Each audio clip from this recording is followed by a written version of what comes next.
Welcome to Eye on Africa, France 24's program focused on the continent. I'm Charlie James, filling in for Georgia Calvin-Smith. Here's what's coming up. A local guide killed in Benin, his body discovered in a national park. This raising fears that the two French tourists who disappeared with him have been kidnapped. A final push by South African candidates ahead of Wednesday's election. We examine how government corruption is influencing voters' choice of parties. And defiant Sudanese protesters vow their campaign will continue through the month of Ramadan. Our reporter spoke to demonstrators at the sit-in. We begin in Benin, where the body of a tour guide has been found in a national park, shot dead.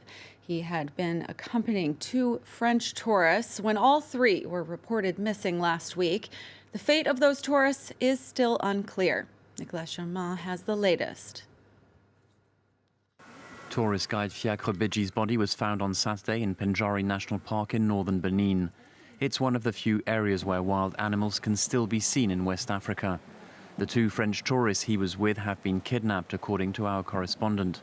Their vehicle was discovered in Burkina Faso, just the other side of the border. In Benin, residents who live not far from the park are worried.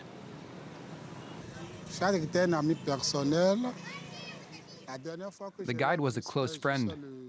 The last time I saw him was on Tuesday. Hearing that he's died makes me so sad. I wonder if Benin has not become like Nigeria. I wonder if we're still safe in this country now. If the authorities don't put more security forces in the area, we will lose our only tourism asset here in Benin, and that would be a real shame. Penjari National Park lies just south of Burkina Faso, where many jihadist militias operate. When attacks take place in Burkina Faso, armed groups rarely claim responsibility for them. But most of them have been attributed to three groups: the Islamic State in the Greater Sahara, Ansar al-Islam, and the GSIM, the group to support Islam and Muslims. An oil tanker exploded overnight in Niger's capital, killing at least 58 people. The government says victims were siphoning gasoline after the truck overturned on some railway tracks. Then there was an explosion. Dozens more people are being treated for burns in hospitals. President Mahamadou Issoufou visited some in the National Hospital.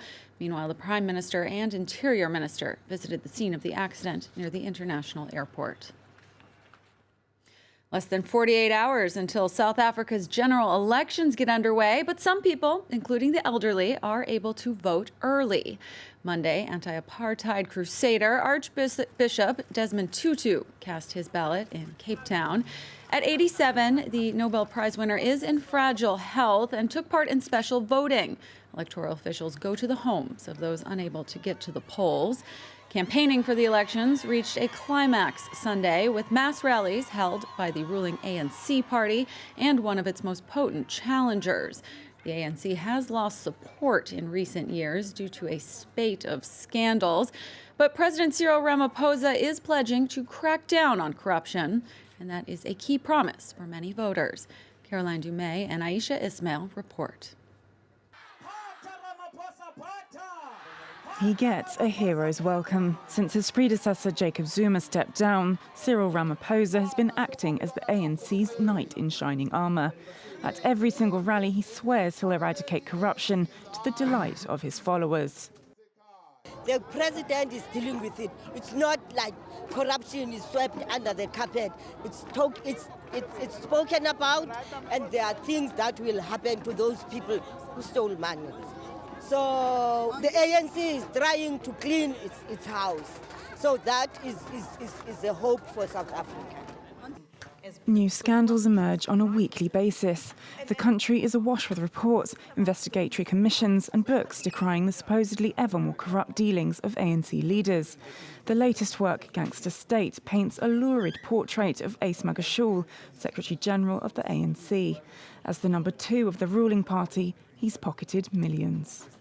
Now that the information is out there on the public record, it really is up to our law enforcement environment and the NPA, our National Prosecuting Authority, to come to the party and ensure that top-level government officials are prosecuted and are made to, account for their transgressions. Justice for politicians drags on. Accused on more than 700 counts, Jacob Zuma is yet to go on trial. Now living in his villa in Nkandla, his Zulu village, he remains aloof from politics, but is highly active on Twitter, where he posts about relaxing by his pool and being on his quad bike. Analysts believe that the party of Nelson Mandela will end up facing sanctions. One way or another, the ANC will have to be punished. The question is, how severe will the punishment be? I don't see the ANC, though, failing to win these elections. That is highly unlikely.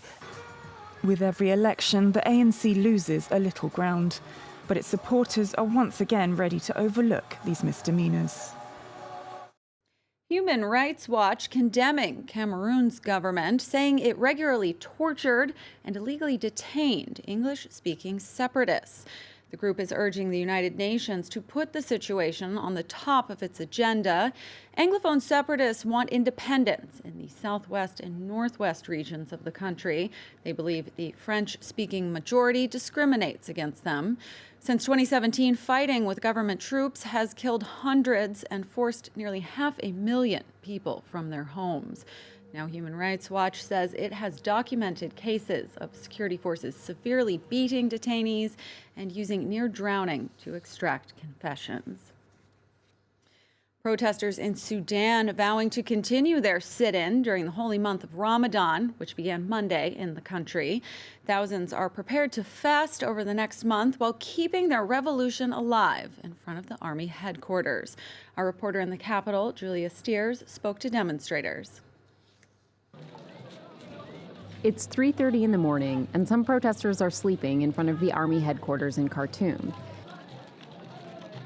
But a few others are preparing free food, a milk and bread porridge for fellow revolutionaries, many of whom are thrilled to be spending Ramadan here.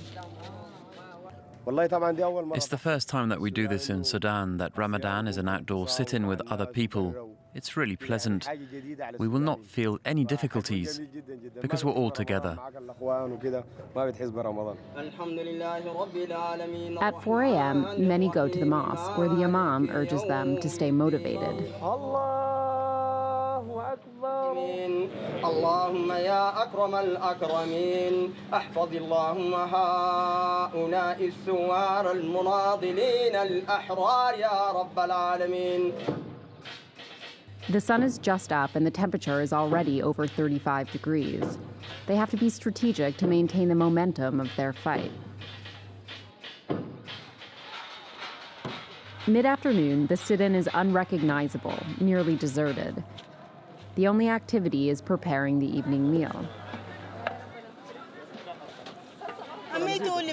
The important thing is that these revolutionaries who are fasting and who hold the ground and who maintain the sit-in, it is them who will liberate Sudan. We as mothers, the least that we can do is bring them all the food from the house that we have to offer. Further into the site, big tents have been set up to allow people to rest within the sit-in. We will stay here, this Ramadan and the next Ramadan, and even for the next 20 years. We're not afraid of the heat or the sun. We will stay. There's an obvious sense of relief here at the sit-in site as night falls and people are breaking the fast after the first day of Ramadan. But people have been telling us all day that they won't be deterred by the weeks of fasting ahead. They say they'll stay here at the sit-in site for as long as it takes. Some of the protesters have even said that they're prepared to escalate their action to a general strike if the negotiations that are going on between the military and civilian side don't go their way. One thing for now that's sure is that people are not prepared to leave the sit-in site anytime soon. Next to the Democratic Republic of Congo, opposition leader Moise Katumbi says he is ready to return to his country. He has been exiled in Belgium for 3 years and while there was sentenced to prison for alleged property fraud.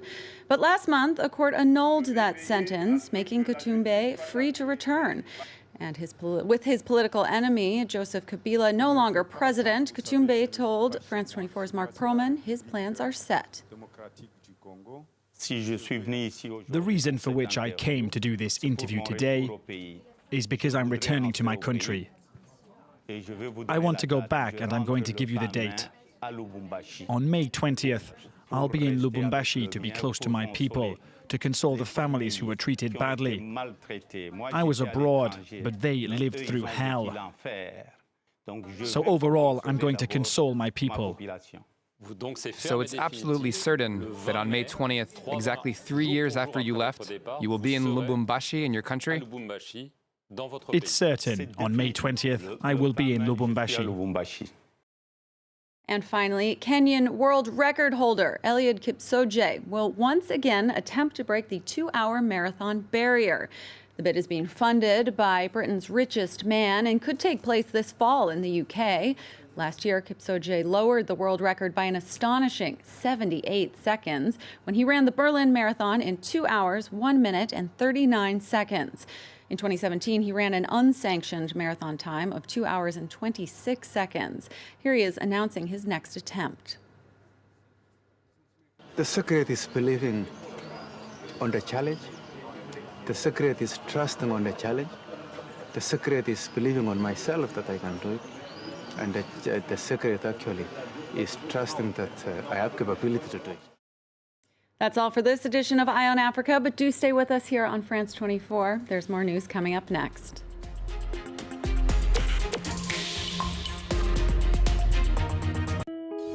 France 24 es rigurosidad, precisión y responsabilidad.